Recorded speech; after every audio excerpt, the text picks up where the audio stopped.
Program Kota Tanpa Kumuh atau Kotaku adalah satu dari sejumlah upaya strategis Direktorat Jenderal Cipta Karya Kementerian Pekerjaan Umum dan Perumahan Rakyat (PUPR).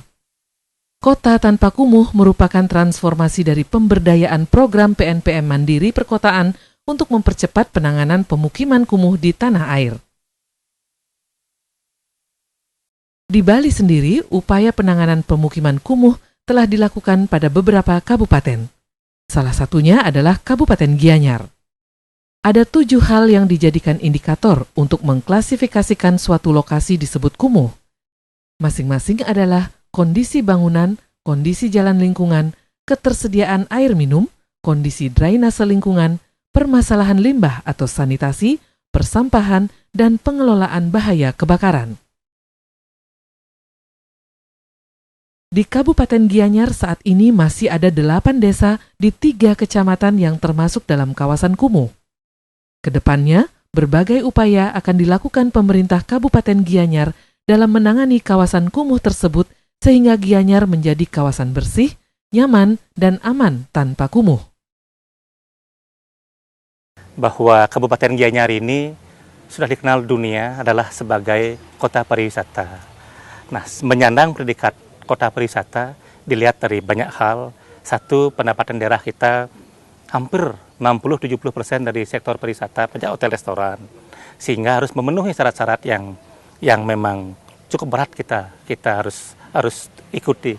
Di antaranya harus tampil bersih, harus tampil nyaman, aman, artinya kriminalnya sedikit. Setelah itu aman dari penyakit menular. Setelah itu kotanya tidak boleh kumuh. Nah, untuk kumuh inilah kita di Gianyar sudah melakukan terobosan-terobosan. Di antaranya dari regulasi yang sudah kita bersama-sama tetapkan dengan DPRD Gianyar tahun 2020 kemarin, sehingga dari data yang ada, Gianyar ini masih 3 kecamatan yang masuk kategori beberapa titiknya ataupun desanya masuk dalam kawasan kumuh, sehingga itu tidak boleh terjadi. Bagaimana tamu mau datang kalau kotanya kumuh, karena kumuh itu akan menimbulkan penyakit, baik penyakit demam berdarah, penyakit yang lain-lainnya, terutama mata kita tidak enak memandang. Nah, kota Gianyar ini adalah kota yang kecil, semestinya kita dengan mudah untuk bisa menyelesaikan hal ini. Perlu semangat kita, perlu kerja keras kita, perlu daripada keseriusan kita, keseriusan semua pihak. Tidak boleh pemerintah, swasta, termasuk juga masyarakat. Nah, untuk itu kita akan segera tuntaskan ini. Kita telah melakukan hal-hal terobosan-terobosan. Di antaranya semua desa ada pendamping OPD-nya. Itu semua desa itu punya OPD pendamping untuk melakukan segala hal yang di sana. Kalau gotong royong pasti kepala OPD-nya ataupun perangkatnya diundang. Saya berharap gotong royong itu rutin karena itu warisan nenek moyang kita, leluhur kita untuk melakukan kebersihan. Kedua, infrastruktur yang pembiayaannya tentu dari APBD Kabupaten maupun APBD Provinsi dan Pusat. Inilah pentingnya kita punya perda. Di samping juga kepala desanya harus serius. Tidak mungkin bupatinya serius, kepala desanya tidak serius. Dan juga karakter masyarakatnya. Jangan buang sampah sembarangan, jangan mengabaikan hal-hal nantinya membuat air tergenang, membuat limbah itu tidak bisa mengalir dengan baik. Sehingga terobosan-terobosan itu telah saya lakukan dan lumayan memberikan hasil. Kalau Ibu sekarang ini jalan-jalan dari Belah Batuh menuju Gianyar, Ibu jalan-jalan 2 tahun yang lalu, pasti tanpa saya promosi, Ibu sudah mengatakan, wah, kota Gianyar ini cantik sekali. Cocok dengan bupatinya yang ganteng, gitu. Pasti seperti itu kesan Ibu. Berdasarkan SK tahun 2014, Gianyar telah tuntas mencapai 0 kumuh secara numerik dari perhitungan Permen PUPR nomor 2 tahun 2016. Kepala Badan Perencanaan Pembangunan Daerah Bapeda Kabupaten Gianyar mengatakan akan merancang program-program dan konsen terhadap 8 desa di 3 kecamatan yang saat ini masih dikategorikan sebagai kawasan kumuh. Kalau melihat hasil kajian yang lalu ya terhadap keputusan Bupati tahun 2014, itu penetapan 7 desa kumuh ini ada beberapa dari 14 ya dulu indikatornya. Itu ada yang terpenuhi 3, 4 dan sebagainya. Jadi itu rata-rata pada kekumuhannya letak pada indikator drainase. kemudian indikator toilet atau WC, kemudian air minum, kemudian persampahan. Jadi itu kita dengan indikator-indikator yang belum terpenuhi kita fokus anggarkan untuk hal-hal yang seperti tadi. Untuk ke depan, jadi begitu program ini kita tuntaskan 5 tahun ya, dari 2014 sampai 2020 kita tuntaskan. Mulai tahun 2020 yang lalu kita sudah survei lagi. Jadi kita hadirkan kepala desa, kita minta kepala desa untuk menyampaikan kira-kira spot-spot mana di wilayahnya yang masih terindikasi kumuh. Nah itu kita kumpulkan. Kemudian setelah masukan dari kepala desa, kita survei, akhirnya bersama tim Kotaku, jadi provinsi, kita tetapkan ada 3 kecamatan dan 8 kawasan kumuh, 8 desa yang masih memiliki spot kumuh untuk kita tangani mulai tahun 2021 ke depan. Harapan kami sih dengan ditanganinya 8 desa ini, setiap tahun kita bisa tuntaskan spot-spot desa kumuh yang sudah kita targetkan. Dan Pertanahan Kabupaten Gianyar ingin menyampaikan beberapa hal terkait dengan kebijakan Pertanahan Gianyar terkait dengan penataan atau penanganan kumuh di Kabupaten Gianyar. Tidak saya pungkiri sampai saat ini memang Gianyar masih terdapat spot-spot kekumuhan. Tadi sudah dijelaskan oleh Pak Bupati, pimpinan kami, ada 3 titik, 3 kecamatan menjadi fokus perhatian kami di Pertanahan Gianyar. Untuk mengatasi hal tersebut, kami di tahun 2021 memang sudah mempunyai beberapa program. Pertama, kami menyusun sebuah dokumen RP2 KPK dan penyusunan dokumen RP3KP.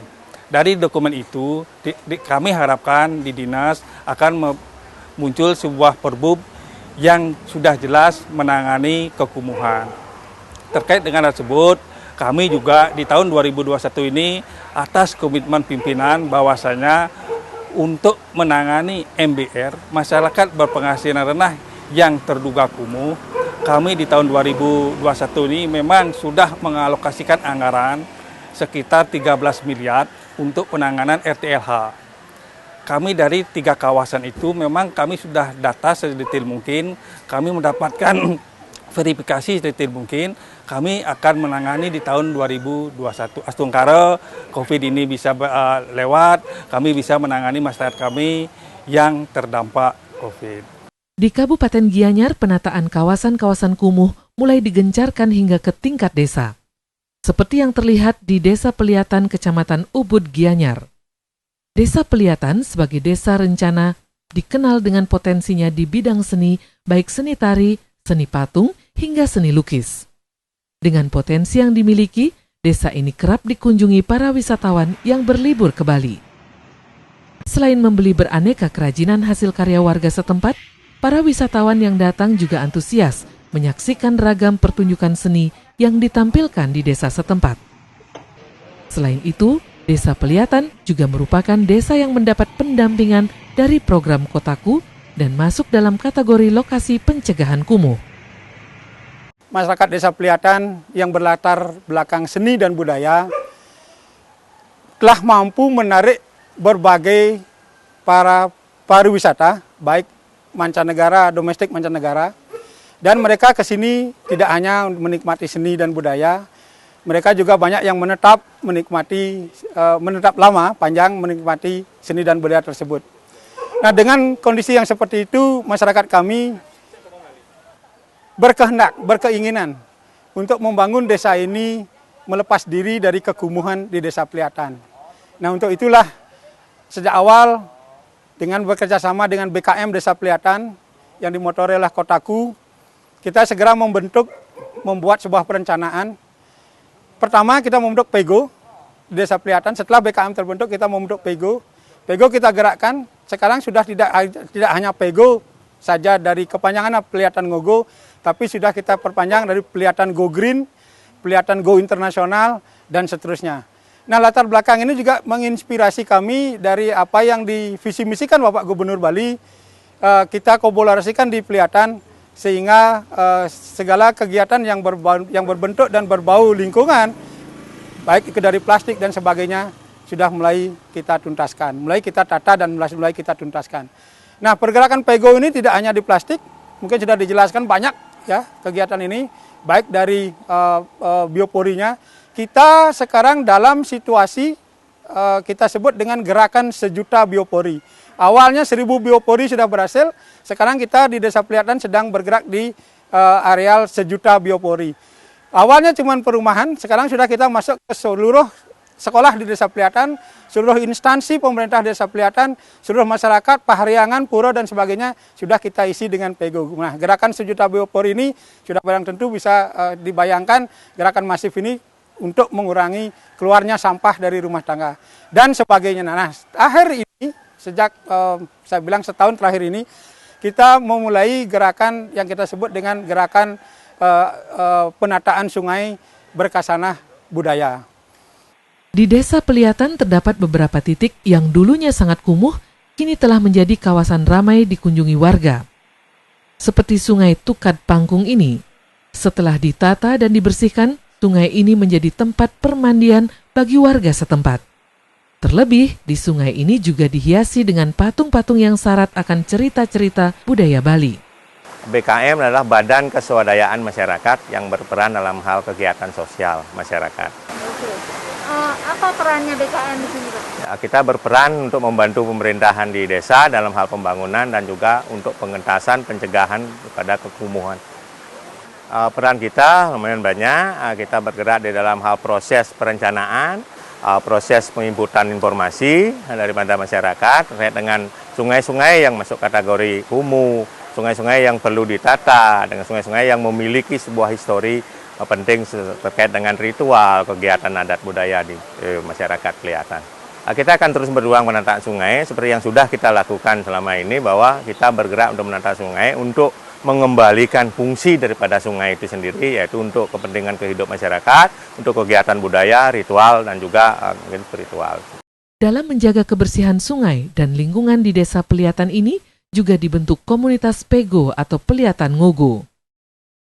PEGO ini adalah wadah bagi warga di Desa Peliatan, khususnya anak muda, untuk memperbaiki kondisi lingkungan.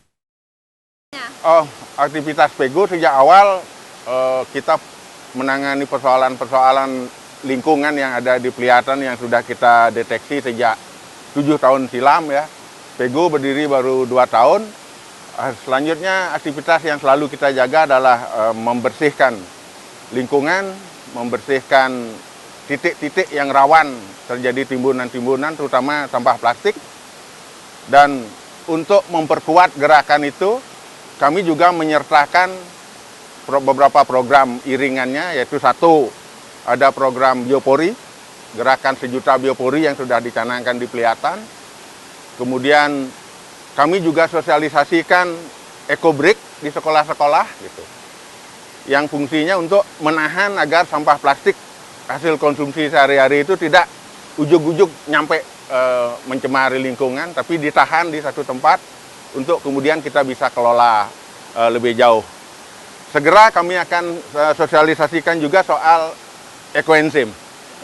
Berangkat dari kesadaran bahwa kita sedang dalam masa transisi, ya, transisi dari abai kita berharap menjadi peduli, itu pasti ada proses yang membutuhkan ketekunan terhadap masyarakat, karena tipikal masyarakat yang bermacam-macam aktivitasnya, kesempatannya, itu yang membuat kalau sosialisasi relatif berjalan, tapi hasil yang sebenarnya kita harapkan tercapai, saya kira masih membutuhkan perjuangan lebih keras lagi, gitu.